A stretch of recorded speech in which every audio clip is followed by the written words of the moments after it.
Балалық шақ, балғын шақ, өмірдің өзі болашақ. Балалықтың шаттығы ештеңеге жетпейді. Үлкен болып өскенше, ол жаныңнан кетпейді.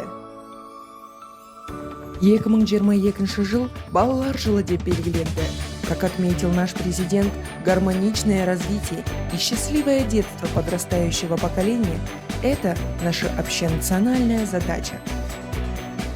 Әлем жүрегі Еуразия болса, Еуразияның жүрегі Қазақстан, ал Қазақстанның жүрегі балаларында.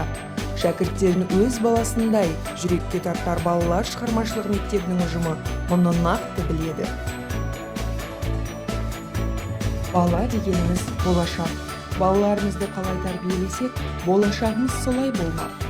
Келешегіміздің қожасы балаларымызды білімді де мәдениетті, тәрбиелі де әдепті, кішіпейіл де қарапайым етіп тәрбиелеу өз қолымызда.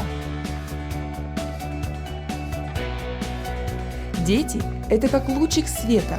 Они приносят в нашу жизнь много радости и улыбок. Это самое светлое и чистое. Своими детскими выдумками, юмором они наполняют наш мир яркими красками. Это наше все. Болашақтың кілті бақытты балалық шақта.